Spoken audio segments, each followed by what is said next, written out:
صحیح مسلم میں یہ حدیث پاک ہے، نبی اکرم صلی اللہ علیہ وآلہ وسلم نے فرمایا کہ جنت میں وہ لوگ جائیں گے جن کے دل چڑیوں کی طرح ہوں، نرم مزاج جو لوگ ہوں۔ ہر تند مزاج اور سخت رو انسان جنت سے دور ہوگا۔ تکبر اللہ رب العزت کو بالکل پسند نہیں۔ رائی کے دانے برابر بھی تکبر اور غرور آ گیا، اس کے لیے جہنم کی بعید ہے۔ میاں صاحب نے فرمایا تھا، مٹی دا تو مٹی ہونا کادی بلے بلے، اج مٹی دے اتے بندیا کل مٹی دے تھلے۔ ایک واقعہ تلک الایام نداولھا بین الناس، اس آیہ مقدسہ کے تحت کہ اللہ رب العزت لوگوں کے درمیان دنوں کو پھیرتا رہتا ہے، تو کبھی خوشی ہوتی ہے، کبھی غم ہوتا ہے، کبھی عروج ہوتا ہے، کبھی زوال ہوتا ہے، کبھی نشیب ہوتا ہے، کبھی فراز ہوتا ہے۔ تو اللہ رب العزت دنوں کو پھیرتا رہتا ہے، کبھی اچھا وقت ہوتا ہے، کبھی برا وقت ہوتا ہے۔ تو اس کے تحت مفسرین کرام نے لکھا ہے کہ ایک نیا نویلا دلہن اور دلہا بیٹھے ہوئے اپنے گھر میں سویٹ ڈش تھی، وہ کھا رہے تھے، میٹھا کھا رہے تھے۔ اچانک ایک سائل نے آواز دی کہ اللہ کے نام پہ مجھے کچھ دے دو۔ تو وہ مرد بڑا نرم مزاج تھا، اس نے فوراً پلیٹ بھری اور اپنی بیوی سے کہا کہ تم اپنے ہاتھوں سے سائل کو دے کے آؤ۔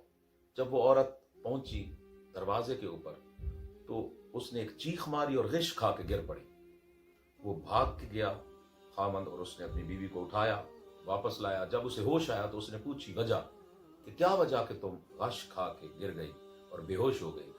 تو اس بیوی نے کہا کہ میں نے عجیب منظر دیکھا ہے کہ تم جانتے ہو کہ میں پہلے شادی شدہ تھی، جس مرد سے میری شادی ہوئی تھی وہ بڑا صاحب ثروت تھا، لیکن میں حیران ہوں کہ آج وہ میرے دروازے کے اوپر سائل بن کے آیا ہے، وہ اب بھکاری کی شکل میں بھیک مانگتا ہے۔ تو اس نے کہا کہ مجھے لگتا ہے کہ اللہ رب العزت نے اس کی پکڑ کی ہے کہ ایک مرتبہ میری جب اس سے شادی ہوئی تھی تو اسی طرح ہم بھی بیٹھے ہوئے گھر میں ایک اچھا کھانا کھا رہے تھے کہ اچانک ایک سائل نے آواز دی کہ ہے کوئی جو اللہ کے نام پہ دے دے۔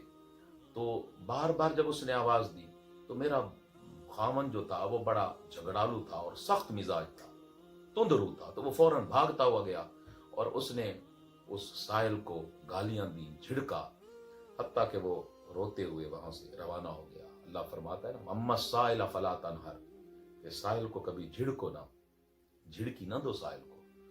تو اس نے کہا کہ آج وہی میرا خامند بھکاری بن کے، اس کا سارا مال و دولت اللہ نے لے لیا لگتا ہے، وہی میرا ایکس ہسبینڈ بھکاری بن کے آج میرے دروازے کے اوپر آیا ہوا ہے۔ تو یہ جب بات اس خامند نے سنی تو اس کی آنکھوں میں آنسو آ گئے۔ اس نے کہا کہ میں تجھے اس سے بھی زیادہ عجیب بات نہ بتاؤں؟ اس کی بیوی نے کہا اس سے زیادہ عجیب اور کیا ہو سکتا ہے؟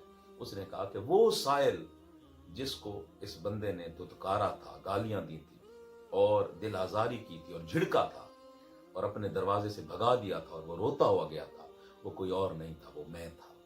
اللہ رب العزت نے آج مجھ پہ اتنا کرم کیا کہ تمہیں بھی میرا کر دیا، اور اللہ رب العزت نے مجھے رزق بھی دے دیا۔ تو صاحب وہ کیا پتا چلتا ہے کہ انسان کسی وقت بھی برے حالات آ سکتے ہیں۔ آج اپنے ارد گرد دیکھیں، مہنگائی، بے روزگاری کا دور ہے اور بڑی بے بسی میں لوگ زندگی گزار رہے ہیں، بڑی بے بسی میں۔ 700 روپے دیہاڑی دار بندہ، پہلے تو دیہاڑی ملتی نہیں، بہت سے لوگ ویسے جاب لیس ہو گئے، 700 کی دیہاڑی، وہ گھی لے، چینی لے، وہ اپنے گھر کے بجلی کا بل دے، یا وہ اپنے گھر کے اور بچوں کی میڈیسن، اپنے بیوی بچوں کے باقی ضروریات، تعلیمی اخراجات پورے کرے، وہ کیا کرے؟ ان حالات کے اندر اللہ رب العزت ہمارے معاشرے کی خیر فرمائے۔ ہمارے لیے لازم ہے کہ ہم اپنے ارد گرد نظر رکھیں، اور جس قدر ہو سکتی ہے، میں مدد کا لفظ استعمال نہیں کرتا، میں خدمت کا لفظ استعمال کرتا ہوں کہ اللہ ہمیں خدمت کا موقع دے، تو ہم اپنے ارد گرد جتنا ہو سکتا ہے خدمت کریں۔